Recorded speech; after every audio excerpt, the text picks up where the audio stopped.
मोहल्ले में चारों तरफ तरह तरह के गुब्बारे और पिचकारियां बिक रही होती हैं। तभी रंजना की छोटी ननद नेहा, जो अभी सिर्फ 15 साल की है, अपनी भाभी की साड़ी का पल्लू खींचते भाभी भाभी देखो ना कितने सारे गुब्बारे हैं, बाजार कितना सुंदर लग रहा है ना। हाँ नेहा, मार्केट सच में बहुत खूबसूरत लग रही है। देखो हर तरफ रंग बिरंगे गुलाल है। होली आने में बस 2 दिन बचे हैं। तुम बताओ तुम्हें क्या चाहिए? भाभी मुझे तो गुब्बारे वाला लहंगा चाहिए। कि नेहा की ऐसी अटपटी बातें सुनकर रंजना जोर जोर से हंसने लगती है। ये देख नेहा मुंह फुला लेती है और अपनी भाभी से कहती है, आप मेरे ऊपर हंस रही हो ना? रुको, आज जब भैया शाम को आएंगे याद करूंगी। देखना मेरे भैया मेरे लिए गुब्बारे वाला लहंगा जरूर लेकर आएंगे। अरे बाबा नेहा, मुझे माफ कर दो, मुझसे गलती हो गई। मैं तुम्हारा मजाक नहीं उड़ाना चाहती थी। मैं तो बस तुम्हें ये बताना चाह रही थी कि गुब्बारे वाला लहंगा नहीं होता बेटा। इस गुब्बारे वाले लहंगे की जगह अगर तुम्हें कुछ और चाहिए, अगर तुम्हें स्कर्ट, शरारा या कुछ और चाहिए तो बता दो, पर मैं तुम्हें गुब्बारे वाला लहंगा भला कहाँ से ला कर दूं? नहीं, अब तो मुझे गुब्बारे वाला लहंगा ही चाहिए, क्योंकि आपने मेरा मजाक उड़ाया है। इस तरह नेहा मुंह फुला। रंजना की अपनी कोई संतान नहीं थी, इसलिए वो नेहा को अपनी औलाद से भी बढ़कर मानती थी और उसकी हर जिद पूरी करती थी। पर गुब्बारे वाला लहंगा थोड़ा अजीब था।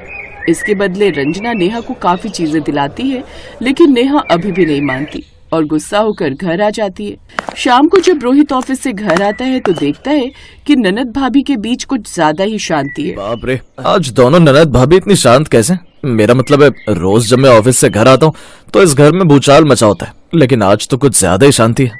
नेहा, क्या हुआ मेरी प्यारी बहन को? हाँ, रोहित की बात का जवाब नेहा नहीं देती और मुंह फुलाकर अपने कमरे में चली जाती है। इसके बाद रोहित किचन में रंजना से सारी बात पूछता है। क्या बात है रंजना, आज घर में मातम क्यों छाया? नेहा तो ऐसे मुंह फुलाकर बैठी है जैसे मैंने उसकी सारी चॉकलेट चुरा ली हो। तुम दोनों के बीच क्या खिचड़ी पकड़ी है?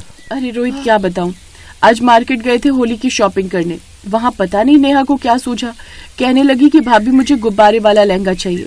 अब तुम ही बताओ, दुनिया गुब्बारे वाला लहंगा मिलता है? गुब्बारे वाला लहंगा, ये क्या नई फरमाइश है? कहीं उसने टीवी पर कोई कार्टून तो नहीं देख लिया?